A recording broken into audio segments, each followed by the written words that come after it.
Welcome to Web of Tomorrow, a podcast about the web and the people who build it. I'm Adam Garrett Harris, and this week I've got a special guest. I'm Safia Abdalla. I am a blogger, writer, and software engineer. Cool. So first off, one of the reasons why I'm interviewing you is we started a new podcast. That's an announcement that I've been talking about for a little bit on Web of Tomorrow. So it's me and you and two others, and I'll be interviewing them in upcoming episodes. The podcast is called BookBytes, and it's where the four of us read a book in advance. We're not reading the book on air. We've read it in advance, and we're discussing it. Then we hopefully bring on the author and talk with them. So that's been a lot of fun. Super fun podcast. I was really interested in being involved with it because I am currently a senior at university. I'm actually done with college tomorrow, which is exciting and a little nerve-wracking.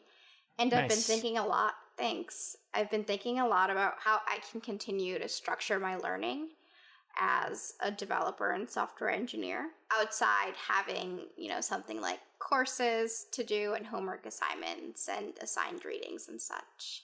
And I thought that getting on a book club style podcast would be a great way to A, motivate myself to read on a regular basis, B, start to actively think about what I'm reading in preparation for knowing that I'm going to have to talk about it with people, and C, to get some perspectives on the stuff I'm reading from folks who've been working in the industry a lot longer than me and who kind of know what's up in the software world. So that's why I wanted to get involved with it. It's all about learning and being a diligent reader for me. So how have you felt about your assigned readings in school or your assignments? Do they feel relevant? Do they feel forced? Do you have to make yourself do it, or are you motivated to work on that kind of stuff? So I would say for the classes that are specifically computer science or technology courses, sometimes it does feel a little forced. Mostly because for so many of the classes, they're using these classic textbooks. I'm putting classic in air quotes, that have been written in the late 80s or early 90s, and every professor at every university uses them for their course, and they're one way of teaching, and it isn't really approachable and doesn't fit for me. I personally prefer to learn from visual material, so if it is a technical textbook, it's hard for me to get into, depending on how deeply technical it is. And so I found myself struggling to just sit down and read an assigned reading, especially because I think a lot of times when you're at a university, the professor assigns readings and the order in which you read things by how they conceptualize the concept. So, if a professor thinks about operating systems in this way and they think that the foundations build up like this, they'll assign readings to match their perspective. And while that might be, pretty good way of doing it because they've been researching this stuff for a while and they've been teaching it for a while, sometimes the way that a professor assigns readings is not necessarily in the order or the fashion that you would read something on your own. Yeah. And I think part of it is I'm kind of a stubborn person, and I don't like doing what I'm told, so I just won't do anything if it's assigned. And prefer to kind of have a little bit more flexibility about what I can read and how I can read it and what I can do with it. So, yeah. Yeah, a lot of times it makes more sense to read it in the order that most interests you, and you can dig in deeper in certain places where you're interested and skip over other places and maybe come back to it later. You mentioned operating systems class. That sounds like one where you could completely skip that and not miss anything unless you're super interested in operating systems. Yeah, we ended up bouncing around that class quite a bit. We talk about virtual memory for a little bit and then jump onto threads and then talk about file systems. And that was just one person's perspective of teaching it. I think the interesting things about books is that they're a very linear medium. It can be very much so in the case where you're reading a novel, where there's a beginning, a middle, and an end, and you can't really read it out of order. Otherwise, it probably wouldn't be that fun. And then there are less linear style books where you can kind of pick and choose chapters. For example, the apprenticeship patterns book that we looked at in the first couple of episodes of the BookBytes podcast was the kind of textbook that didn't enforce its linearity, so you can kind of read it as you wanted to and branch out topics. I think this is really fun to do with books sometimes. Yeah, I always feel like I need to read the book in order all the way through, and I'm trying to let go of that idea. Do you want to hear a really horrifying story? Yeah, go ahead. It's not horrifying. It's just silly when I think about it. When I was in elementary school, I used to love to read books. And the only place I could really get like a full stock of books was at the public library that was next to my house. And sometimes I would start to read a series. For example, a series of Unfortunate Events was a book series that I liked to read. Another book series was Protector of the Small. But since it was a public library, sometimes I would read like book 1 of a series and then go out to check out book 2, and somebody had already checked it out.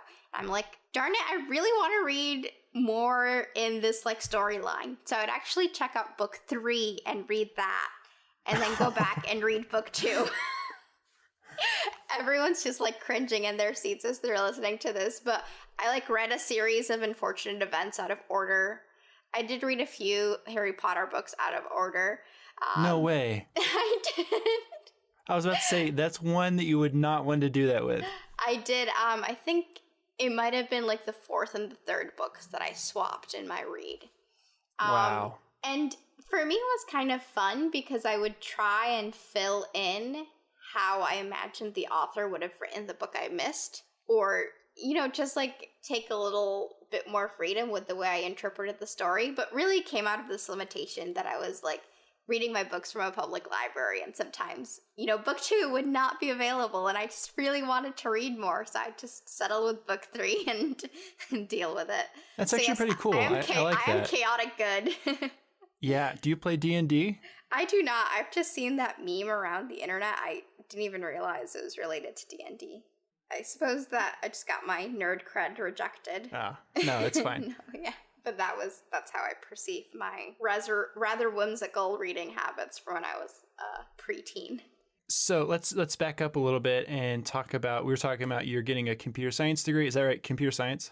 Yes. Okay. And let's back up and see, how did you get into coding to begin with? Oh gosh, this is such a hard question to answer because there were like different points where I got into different things in technology. Like I very much so grew up with like a computer in the house. When my family moved to America, that was like one of our first purchases was a Dell Dimension 2400 PC. And what year was that? This was probably like 2003. Okay. I was, I think, around 7 years old. Was that like a big purchase for your family? It was huge. In hindsight, it's kind of miraculous that I don't know how we managed to get a hold of that. It must have been a miracle. But we ended up with this computer in my household, and that's when I just started tinkering around with it. You know, I used to play a lot of Flash games. I think that's how most people my age started with computers, is like Flash games and Neopets. And I think the big moment for me was when I started to realize that a computer was not just a tool you use to like write up your papers or play games. It was a tool that you could actually tell to do things. And when I discovered that along multiple avenues. So like the first was when I started to try and design themes for my Neopets account, and I had to learn HTML and CSS. What kind of account? Neopets account. Neopets? Yeah. I should explain what it is, since I think it's also maybe a little bit of a generational thing. Neopets was a online website where you basically had like pets that you would take care of, and they were just like fictional creatures. Like there was a unicorn and one that looked like a monkey and one that looked like a frog, and you would just kind of like take care of your pets, feed them, battle them with each other, and you had a profile on the website, and you could create themes for your profile. Okay, cool. Using HTML and CSS. And my friends and I would kind of have like competitions, or would just try to like show off and make the coolest profiles. So I had to learn HTML and CSS to build out my own personalized profile and get it looking how I wanted. And that was the first time I realized, wow, you can actually tell a computer how things should appear on a screen. And there were other instances. Shortly after starting to poke around with HTML and CSS, I really got into photoshopping things. I forget what the name of the technique or art form is, but there's kind of a set of Photoshop concepts where you would bring together different images and sort of cut and filter them to make a holistic scene. So for example, one I remember was like you would grab a picture of a girl like kind of sitting up in bed and grab a backdrop of a forest and grab a picture of butterfly wings, and you would kind of splice and filter and morph them so that you had this image that looked like a fairy in a forest, and it was pretty realistic. And I like to do that, so just like make fun art like that. But Photoshop was expensive, so one of the things that I would try and do is get like terrible hacked versions of Photoshop from like random forum sites with like lots of Russian text that I didn't understand, and like it'd be the page where there's like 4 download buttons and you had to figure out which one was real to get the download. Yeah. And through that, I started learning about how people could modify different settings on their machine. In that case, it was the Windows registry to like extend trials or just to make their computer do things that weren't immediately available in the settings page. And I remember discovering like the Windows registry and how you could edit that and just being completely blown away, because it was like, hey, there's this tool that you use every day and there's like a whole layer behind it. And so that's kind of what kept me interested in computers between being like 10 and 12. It's just, you know, wanting to kind of just tangentially discovering that, hey, maybe there's more to software than just using it. Like there's secret settings and there's HTML and CSS, and there's like ways to build things. But it wasn't, I would say I officially started programming with like, quote, a Turing complete language when I was 13. It was the summer before high school. And I was really into like binge watching documentaries because I was a total dork. And I found a series online, and it was about the history of computing.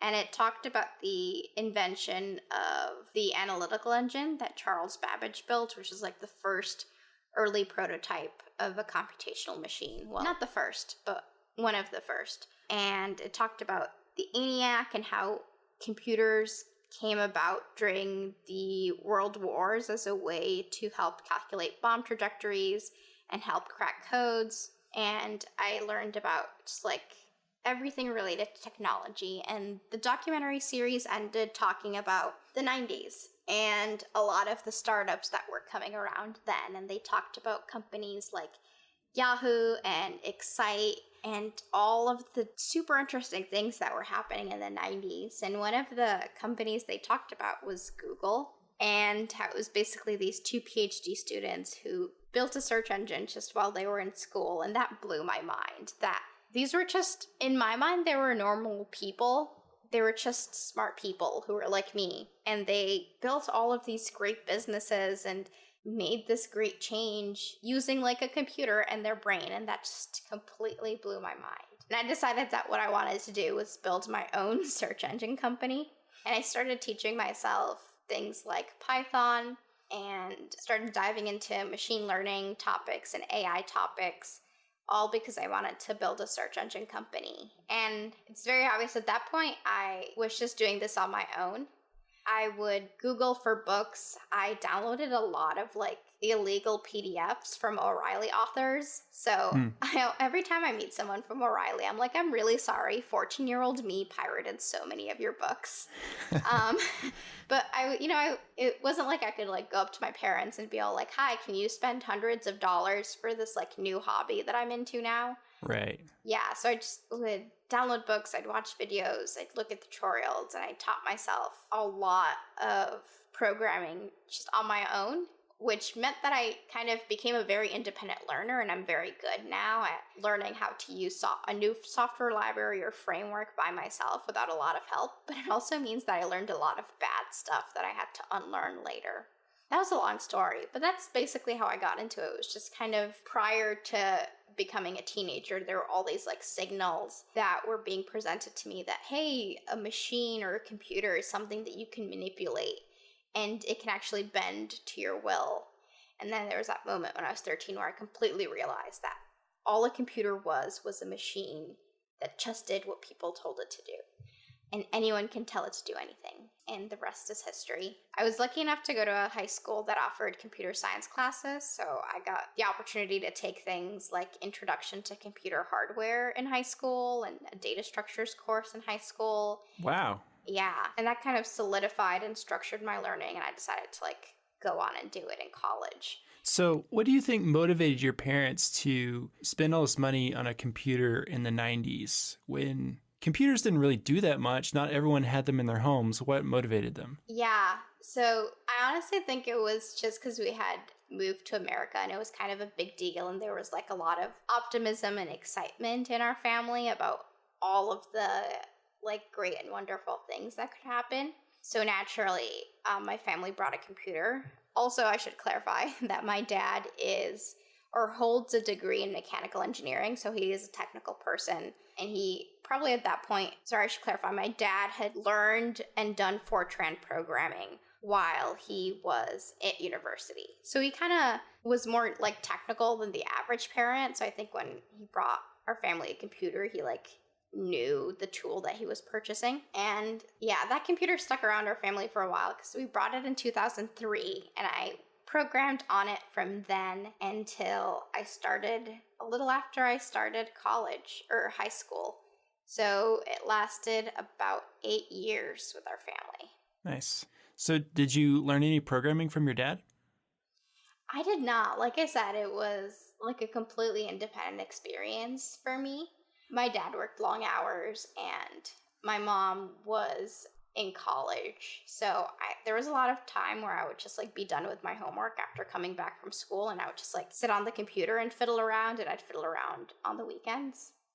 I think they were partly, my mother especially was concerned about it because I would just spend so much time on the computer and she had no idea what I was doing. She's like, your eyes are gonna get bad. But now that I have a computer science degree and a job, she feels much better about those decisions that I made. Yeah. But yeah, it was very much me just messing around on a computer for a long time. So I find it really interesting that you watched this documentary and you saw the Google guys who are PhD students make a company, and your conclusion is, hey, they're just normal people, so anyone can do this.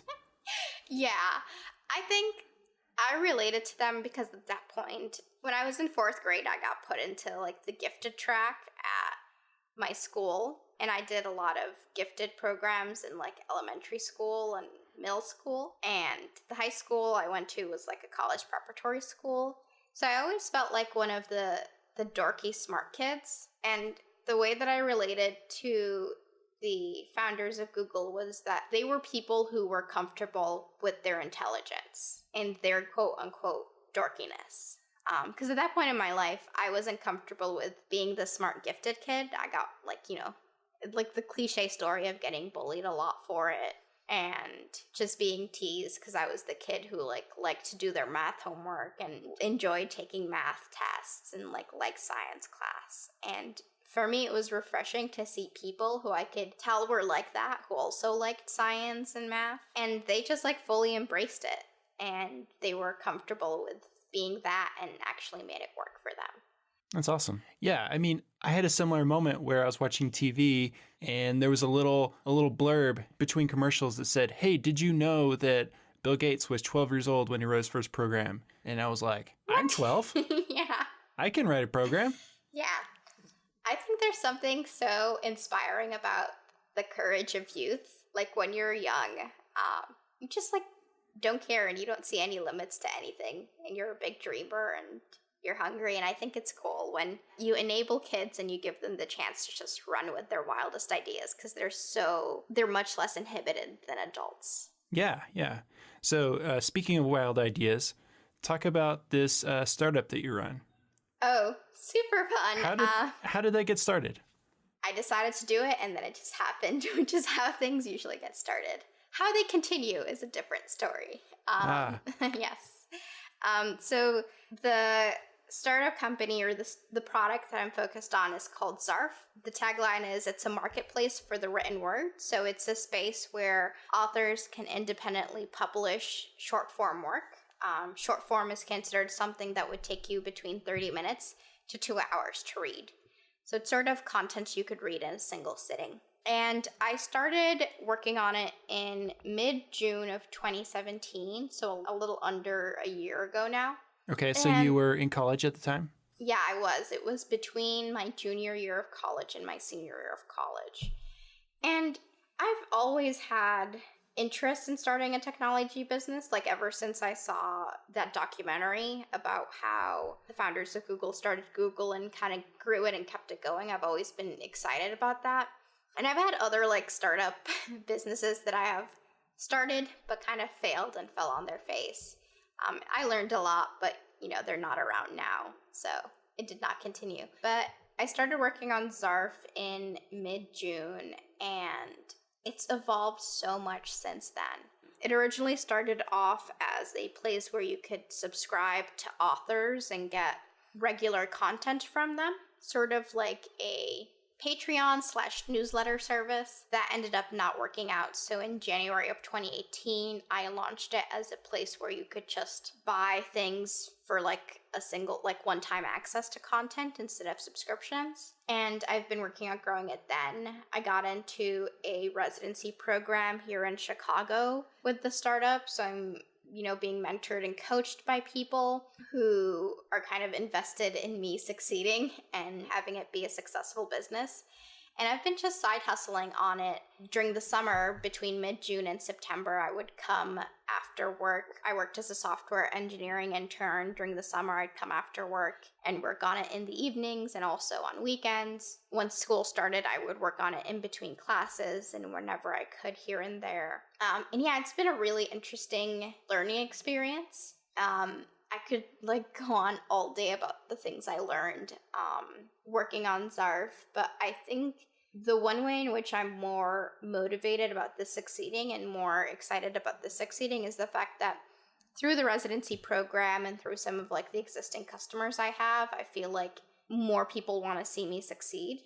And the fact that other people are invested in it and my success kind of pushes me to keep working on it. Because I am a solo founder. I'm also bootstrapped. I did get some money from the Shuttleworth Foundation to work on this project. And I also did get some funding from the residency program to work on this project.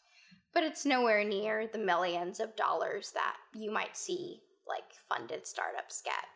So are you still, is your new employer cool with you working on this still? And are they giving you time to work on it, or is it still just on the side? Yeah, so I start work in about a month. I assume that by the time this podcast episode is released, I'd probably already be working. Oh my goodness. But yeah, my employer is okay with me working on it in the side. It is a product. Zarf is a product that does not interfere or compete in any way with the product I'm helping build in my day job. I also learned there's a couple of people at the company I work at who also have similar side hustles or indie products that they've built, which is kind of cool. So it's nice to have other people in the same company who are kind of doing the same thing. Did you get that written into your contract when you signed your employment agreement that this specific thing is okay, or is it already a part of their contract that side projects are okay? I think it's already a part of their contract, yeah. Okay. That as long as it doesn't compete with the, that standard boilerplate text they have where it's as long as you're not selling products that to our customers or anything like that, you're fine. Yeah, so since I work for a consulting firm, pretty much anything is conflicting with them. Oh, so no. I have to get specific projects approved. Oh, shucks. Yeah, I work at at a company building a product for a very niche market segment. So, and it's completely far removed from me. They I work part-time or full-time building a product in the restaurant industry, and Zarf is in the kind of writing creative work industry. So yeah, my plan is to do what I did during my summer internship and kind of work on Zarf nights and weekends. It's probably gonna be interesting to balance, but I made it work for 3 months, so I'm sure I can make it work for longer. Yeah, so I'm actually curious about what your normal day-to-day schedule kind of looks like, or look like when you're going to school, working on the startup as well. Oh yeah, my schedule's pretty Pretty interesting. I guess the closest thing to like a traditional software engineer's full-time schedule would be when I worked during the summer and was working on Zarf. And in that case, I generally wake up around like 6:30. Ugh, yeah. And I would like work on Zarf a little bit, and then I would go into the office for work. I'd work until 5, and then I'd come home, and then I'd work on Zarf till like midnight, and then I'd go to sleep. That wasn't healthy.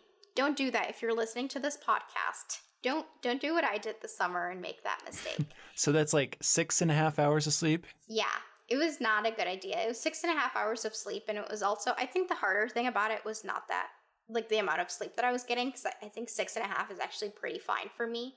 It was the fact that I was writing code for 12 hours a day, 12 plus hours a day. And writing code is like very exhausting. It hurts your head. Yeah, it really is. It is. I think, yeah, sometimes, I come home from a day in the office and I'm just like, ugh, my brain is fried. I don't want to do this. And I would say I made some very unhealthy choices that summer. I was not exercising or working out. I was eating out a ton.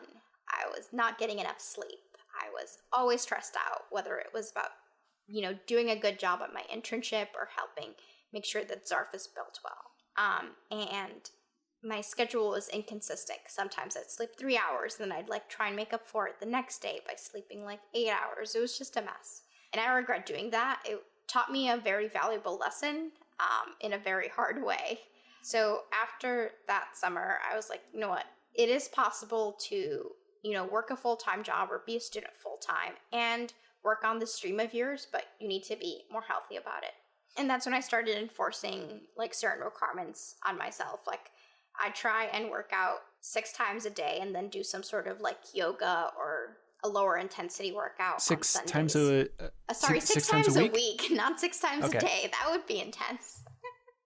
That's like full-time bodybuilder status. That would be a constraint for sure. Yes. So yes, I try to work out, 6 times a week. I try to get 7 hours of sleep a day, whether it's, I think we were talking about this earlier. I would, whether it's if I sleep 6.5 at night, I make sure to take a nap midday. And I find out that's actually been so helpful. This was like the breakthrough thing that I learned, is that midday naps are the greatest thing ever because they like help counteract that afternoon slump you go through. So I've embraced naps and just like not being afraid to sleep, or not feeling that if I'm sleeping and in like a near comatose state in bed, that's not a bad thing. So does that kind of make your day feel like 2 separate days? You wake up in the afternoon feeling a bit refreshed for the second half of the day? Yeah, and usually when I have class, what I'll do is I'll like go to my classes and then I'll be done, depending on the day, around 3 p.m. or around 5 p.m. and I'll come in for a quick nap and then I'll wake up and start working on stuff. One of the things that I've really sort of embraced after that chaotic summer where I was just overworking myself and being very mean to myself is I've just embraced consistency. I found that, like I mentioned earlier, like working out 6 times a week at around the same time helps just give me this kind of like inner balance and makes me feel less stressed and calm and ready to like dedicate myself to the mental effort of working, like writing code 10 plus hours a day. I've also started doing things like I publish a blog post every Monday, Wednesday, and Fridays. And knowing that I have to sit down on Sunday, Tuesday, and Thursday, got that right, just to sit down and write something has also helped kind of add structure to my life and make my mind and spirit less chaotic.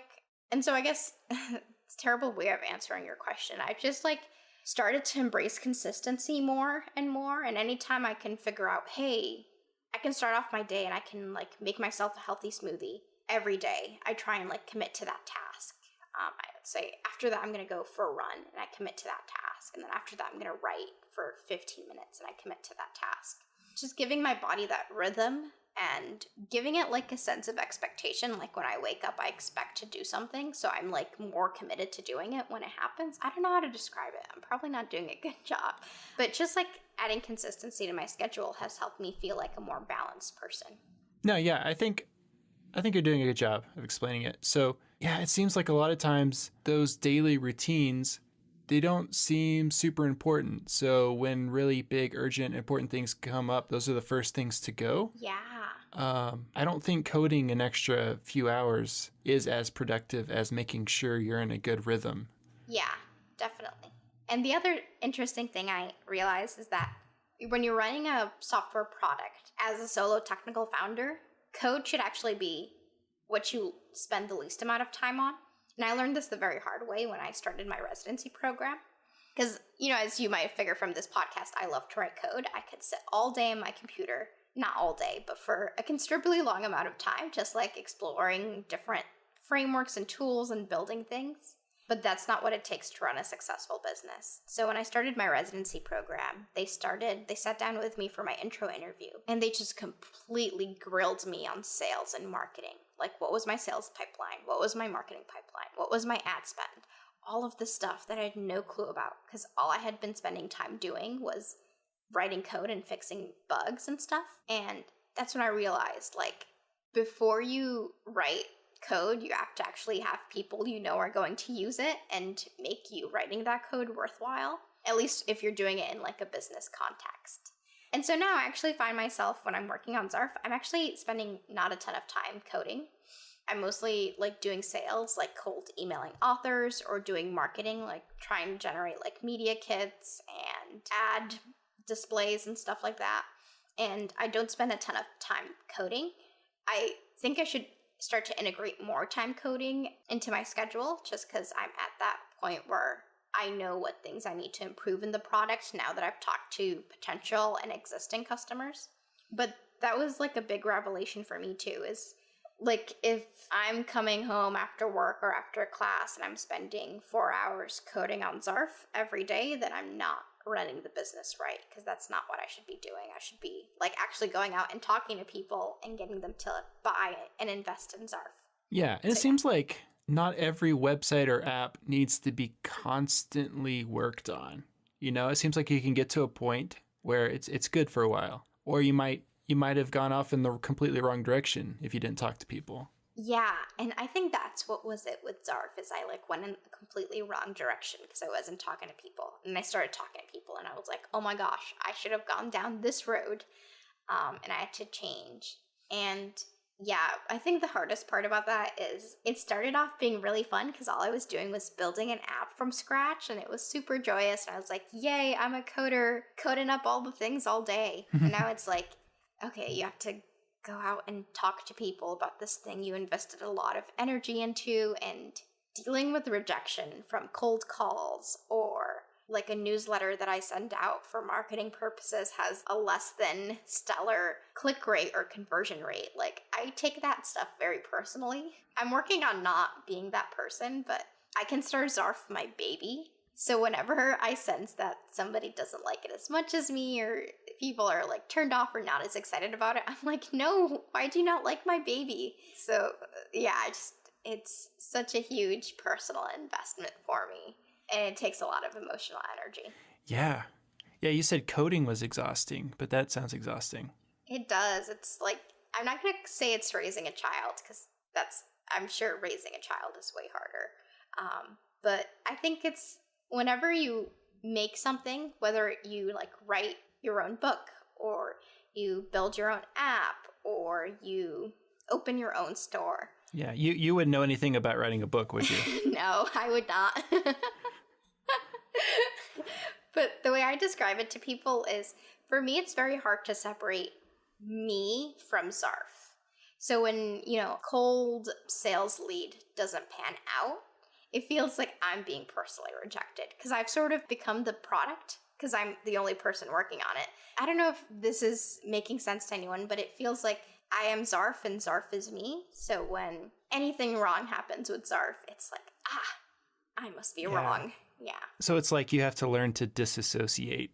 Mm-hmm. And it's so hard, because I feel like having a strong association with it is part of what makes me like super dedicated to it, but can also backfire and end up harming me sometimes. Yeah, because I feel like when you're working for a company and you're not personally invested in it, you're helping someone else succeed. you may or may not feel a strong association with the company, but I think generally you don't feel that. You go home and think about other things. Yeah. But I find myself like thinking about Zarf when I'm on the treadmill or on the train, or I'll like see some like billboard out somewhere and I'll be like, oh, that's a good thing to do for Zarf or something like that. It's just constantly on my mind. So what do you do with all these thoughts that are coming in, like to-do items or ideas? So another thing that I learned in my residency program is that write that stuff down, but filter most of it out.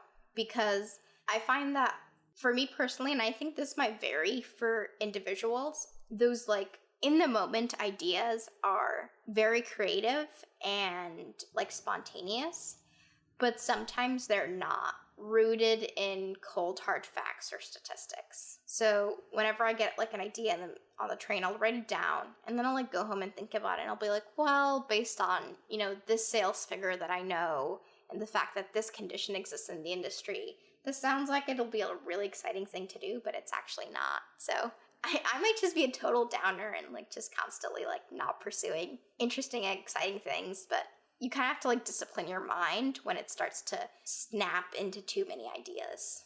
Yeah. No, yeah, I think the extreme form of that is when you have a dream, and in the dream you have a really good idea, which is, of course, not rooted in reality at all. Yeah. And rarely is that actually a good idea. I'm sure everyone listening, and myself included, is thinking about that dream they had with that one idea that was totally out there.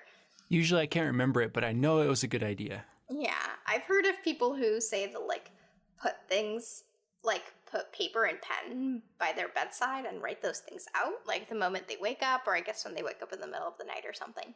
I was just like, oh my gosh, I'm sure like there's great ideas in there, and I'm sure that works for some people, but mine would be like so incoherent and nonsensical. Like, yeah. like Google Analytics bunny, what is that? So you've got a post on productivity, and you said you write things down on paper. So talk a little bit about that. Why do you use paper as a productivity tool? Probably just so I have an excuse to go to the office supply store, to be honest, and spend too much money on pens and paper. Okay, what is your favorite pen? Okay, so I have a couple of different ones that I like.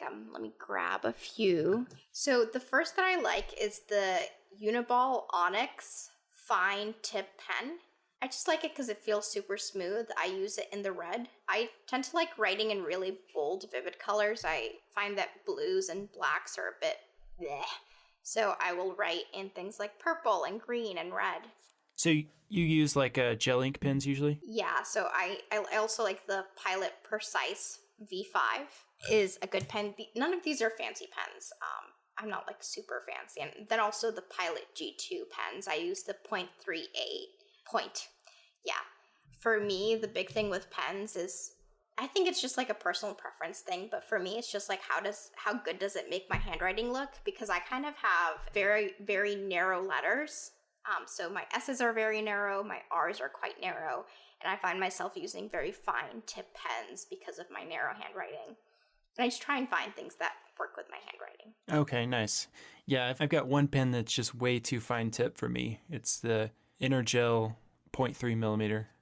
Oh, I love a good 0.3 millimeter. And I have a Moleskine. I have what is it? I think it's the 5x8 dimension. I only write on gridded paper, or I guess the professional term for it is square lined paper. Okay. And that's entirely because when I'm writing my to-do lists, I like to make the little check boxes. So if I'm using squared paper, I can like make a perfect little box off the squares in the paper. Everyone listening is like, Safia, you're so weird and random, but that's I use the dot grid paper. Okay, yeah, that's a similar thing where you kind of can make perfect shapes. And it's less restrictive than lines across. Yeah. Oh, that's a good point. I also like square because you can write horizontally and vertically, so you can like flip the paper if you want and like do charts and tables and stuff. Yeah. For a while, I think in high school, I used Wunderlist a lot to manage my to-dos. Mm-hmm. And I don't know what it is about writing that kind of like forces you to slow down and think a little bit about what it is you're writing. So I find that when I use tools like Wunderlist or Google Task or like the 50 million other things that exist, I end up writing a lot of nonsense in my to-do list, like things I don't really need to do, but like we were talking about earlier, it like came into my mind in the middle of the day, and so I quickly typed it out. But it probably wasn't something that needed to occupy my to-do list. And also I find that paper is an empty canvas. I can write and create my to-do list in any way that I like. If I feel like using circles instead of squares for the checklist one day, I could do that. If I feel like color coding it in different ways, I can do that. No app, or I guess that's my challenge to any listeners, I don't think there's an app out there that can be as flexible as the things you can draw on paper. Yeah. Paper is the killer app. It is the killer app. That should just be my next startup. I'll just sell notebooks and call it the killer app. Yeah. And also, I most importantly, I like the satisfaction that comes with crossing something out on a piece of paper. It feels very satisfying. And I do this with, like, another random fact. I'm training for a run right now, and so I have my training schedule printed out on paper. And what I'll do is once I've completed the, like, required training session for the day, like maybe today I had to do a 3-mile run or run for 35 minutes, I will, like, take a highlighter and color that box out on the calendar.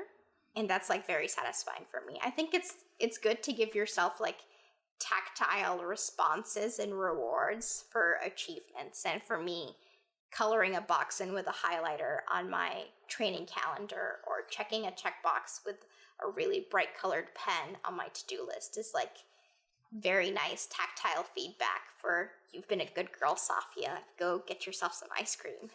Cool. So when it's written out on paper like that, how do you manage what you do on a day-to-day basis, or what has the most priority or time-specific things? Okay, so I'm flipping through my little moleskin to see how I've been doing this. So I think I wrote about this in the blog post that you referenced, is I time box things. So for example, I'm looking at a to-do list from February 2nd, and I have finish editing blog post, 20 minutes.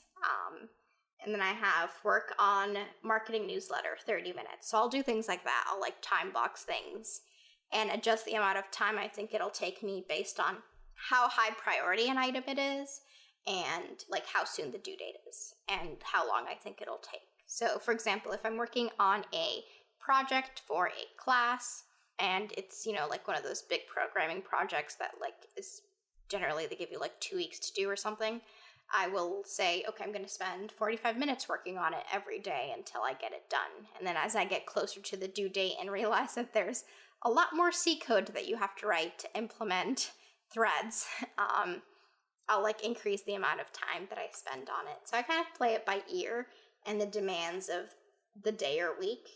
The other thing I kind of like about having to do things on paper is it limits how far in advance I can plan my days.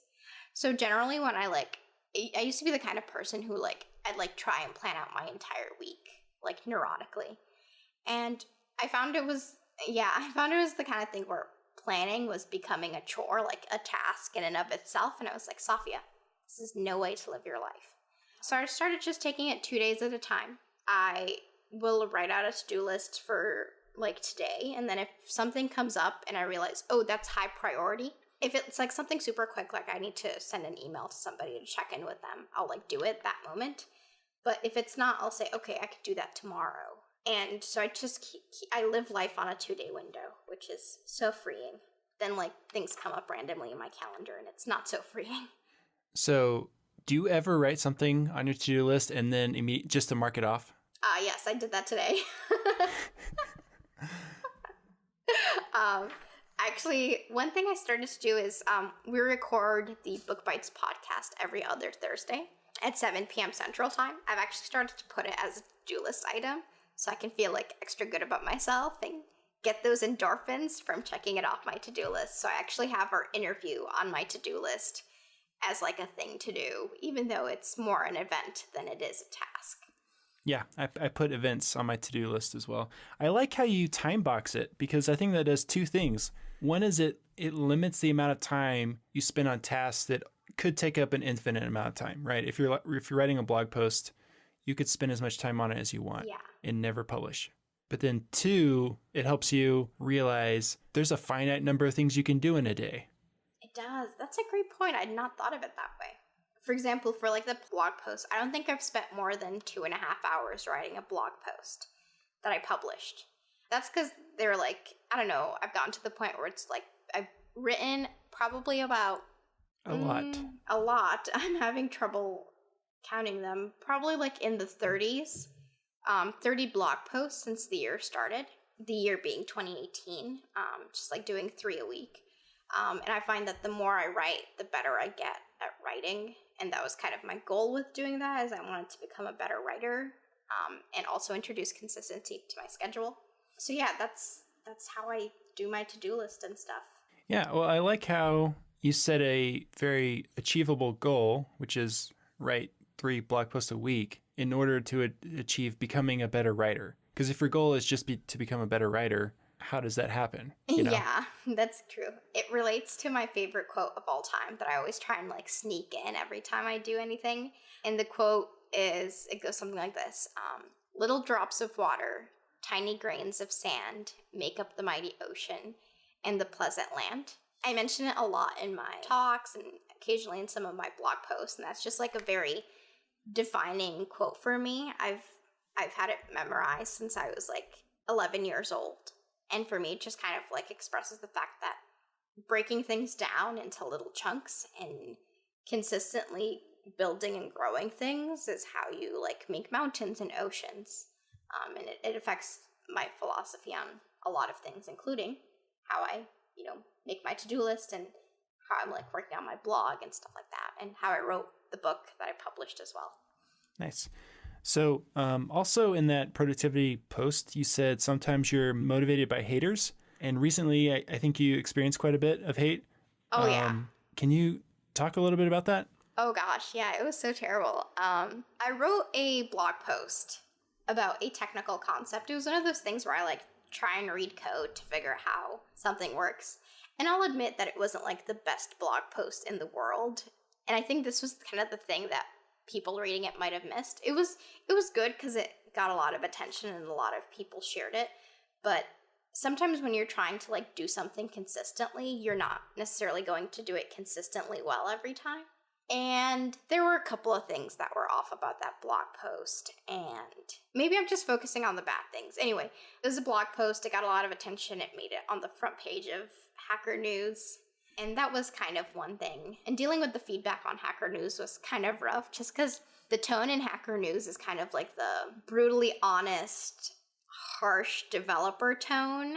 I think some people listening might know what I'm talking about, but it's that tone that's got a little bit of condescension, and it's trying to teach you something, but it also makes you feel bad at the same time, so you're resistant to the learning because the tone it's like talking down at you. Well, I feel like a lot of times on Hacker News, they're not talking to the author. That's true. If that makes sense. You know what I mean? Like, There's always this shift when if you're not very popular on the internet, maybe a few people are commenting, those people are talking to you, the author. Yeah. And then once you get really big, they stop talking to you and they start talking about you. That's a great way to phrase it. And it kind of extended to the next thing that happened, which is from Hacker News, somebody posted about the blog post on 8chan, which is truly the world's darkest corner of the internet. Like, just Google what 8chan is and, like, you'll read the news on it. And it's sort of like 4chan, where they've got, like, sub-forums for certain topics, and somebody posted about the blog post on their tech sub-forum. But their interest in it was not the content, it was the fact that the person writing it was an immigrant. And a lot of the criticism that they were writing was just, there's like a lot of racism and sexism and xenophobia, and what was really uncomfortable about it was like scrolling through and seeing people finding my Instagram and looking through my Instagram and making comments about the way I looked and the things they wanted to do to me because of the way I looked. People like going into my LinkedIn and like looking at where I worked and making comments about that. People like trying to find out it was super uncomfortable because it wasn't like people were criticizing the content of the blog post. They were making comments and threats about me as a person because of who I was.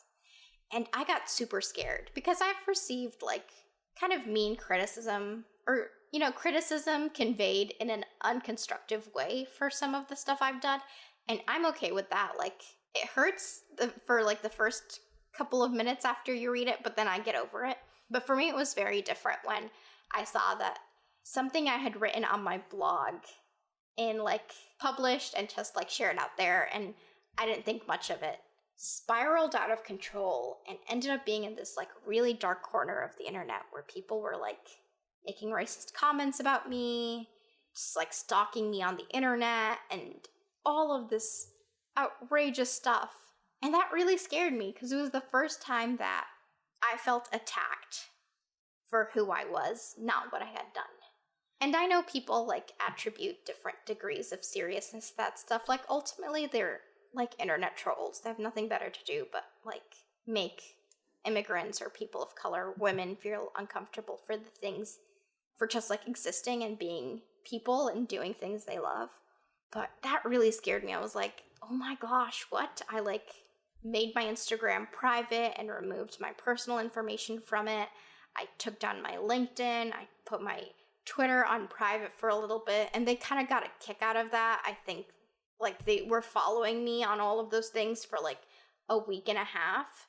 And when they saw that I had like locked everything down, they were like, ha ha ha, aren't we super fun? We like scared the little person into like locking down their social media accounts. And I eventually like made everything public after I felt like their energy died down. But like the really interesting thing about a site like 8chan that I learned from tracking the conversation on my posts that they were having and some of the things I was saying was that there's not a ton of people using those websites, thank goodness. It is a dark corner of the web, but there's not a lot of people using that dark corner. I think there were like at most 20 people interacting on my post. But because there are so few people, it lingers on the top, like the most viewed or the like top page in that network for a long time.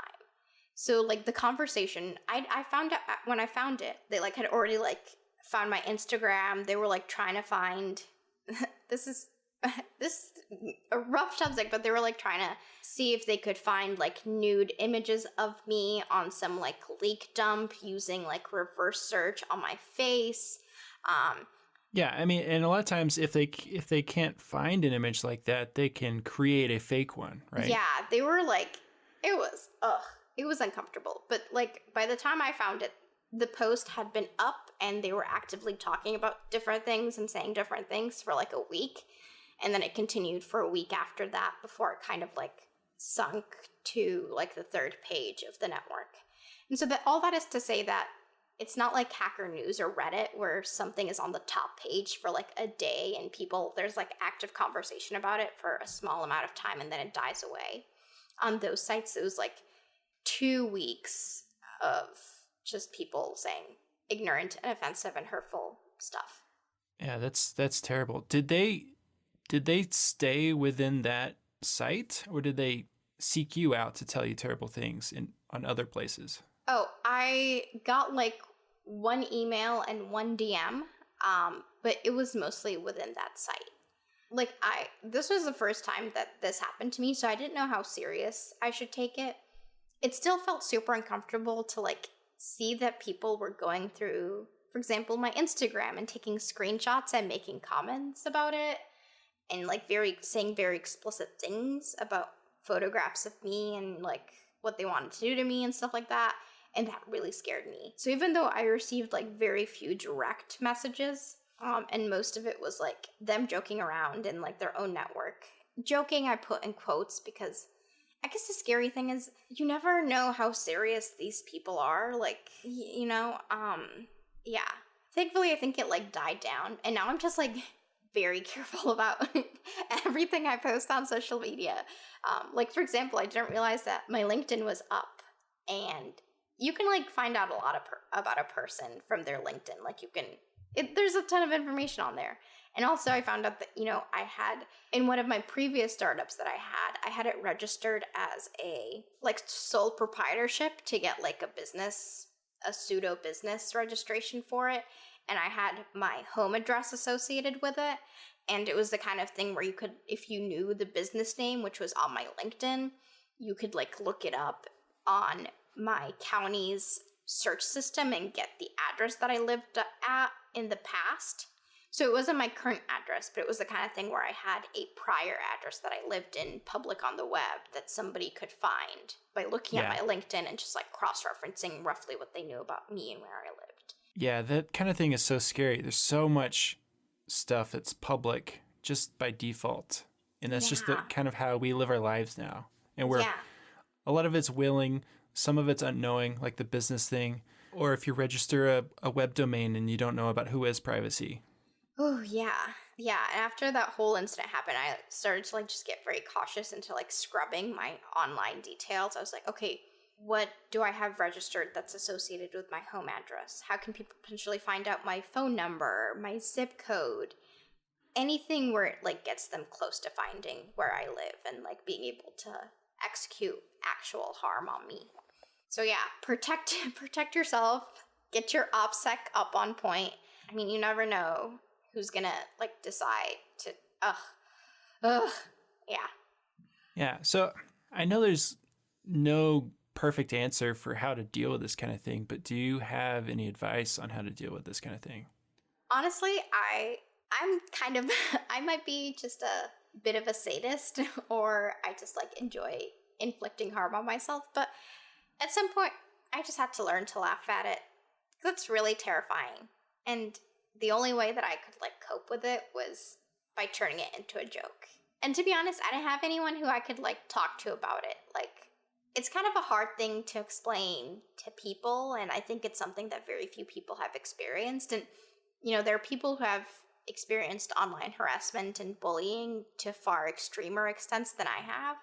So I just felt like I don't know who to talk to about this. I don't know if anyone will get that I like wrote a blog post and it got shared on Hacker News, and Hacker News is this site that some bad people visit, and one of them posted it on 8chan, and that's even a worse site, and it started this whole thing.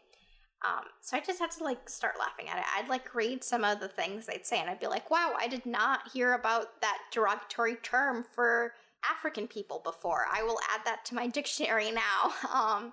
Or I start like proofreading the threats they're writing. Like you really ought to have a comma in there if you want to, be intellectual while you're threatening to harm me. So I think just like learning to laugh at it. And that's generally how I deal with anything terrible in my life, is I try to turn it into some sort of joke or comedy, no matter how dark it is. Your mileage may vary on how to deal with it. It kind of reminds me of a book that I like called So You've Been Publicly Shamed. And it doesn't have any answers. There's no real conclusion, but it just shares a whole bunch of stories of people who were publicly shamed on the internet. Yeah, it's so interesting. I'm at this very weird point in my career, I don't know, my internet personality, where I have like a fair amount of Twitter followers. I'm like routinely surprised that so many people are interested in what I have to say. And like occasionally I'll check and most of them aren't like fake accounts, which is even weirder.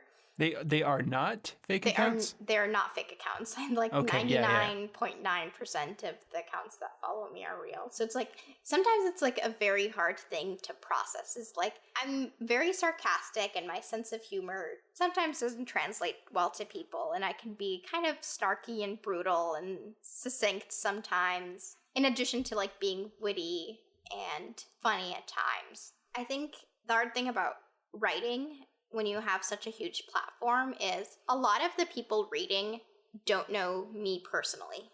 So for example, that blog post that went viral, if you read my blog posts, I like write them in a very natural tone. They're like very personable. And I'll like say a lot of Safia-isms and just like little parts of speech that are like very unique to my personality, and the blog post can be kind of self-deprecating and tongue-in-cheek at times. And that style of, or that tone of writing doesn't translate well to people who don't know me. So when they read it, they take a self-deprecating comment literally, or they take something that I said tongue-in-cheek, or what was, in my opinion, like a comedic tone, or something that I said in the context of an extended joke that I've been presenting on my blog. They take that seriously. Yeah. Yeah. And so I think this is like something that I've started to take into account as part of my effort to be a better writer, was how do you maintain like tone and identity in your writing and personality, but also realize that when people come and read your work, somebody might be getting like a single fragment of who you are. Like, how do you present yourself completely in a single piece of writing and do that well? Because, you know, if you've like read all 30 blog posts on my blog, you have a pretty good sense of when I'm telling a joke, or when I make a comment that's obviously intended in jest, or, you know, I'm not actually saying that, oh, I can't read any C code, I'm just a silly JavaScript developer, because I'm not. I've written a lot of C code that's kind of the joke. So like things like that are kind of inside jokes don't necessarily scale up when you're a writer. And they're like a big part of how I make my writing personable, is inside jokes to people who've been longtime readers. So I've had to kind of like adjust my perspective on that. And, you know, it was like that whole incident with the blog post going viral. It was like the first thing that truly made it big on my blog. I think like 11,000 people have read it. Wow. Yeah, nice. which is a lot, yeah. So it's like, you know, how do you write something that, you know, like all 11,000 of those people are going to interpret it in different ways, but how do you make sure that as much as possible people get the same point out of it? It's like a very tough writing challenge, and I'm excited that, you know, that post going quote unquote viral has given me the chance to kind of think about that writing challenge and develop my writing voice in that way. Yeah. So where can people find you online if they want to follow you? Oh, so many places on the internet. I'm Captain Safia on every social network, which, as I learned recently, is not a good strategy for OPSEC. Don't do that. But yeah, I'm Captain Safia everywhere on the internet. That's GitHub and Twitter and Slides. If I have an online identity somewhere, it's probably under Captain Safia. I do most of like my public tech writing on my blog, which is blog.safia.rocks. And I tweet things out on my Twitter, which is Captain Safia. Yeah, that's pretty much where I exist on the internet. I've got a homepage, which is safia.rocks, ROCKS, which is the best $11 I've spent for a top-level domain ever. Yes. And that just has like my email and links to all my different profiles and stuff like that. So that's me on the internet. And you can listen to more of us talking on BookBytes Podcast. And if you want to follow this show on Twitter, it's at Web of Tomorrow FM. BookBytes is at BookBytes FM. And I'm at Agarhar. I don't know. It sounds like a pirate laughing or something. It does. All right. Thank you so much for being on the show. No problem. Thanks for having me.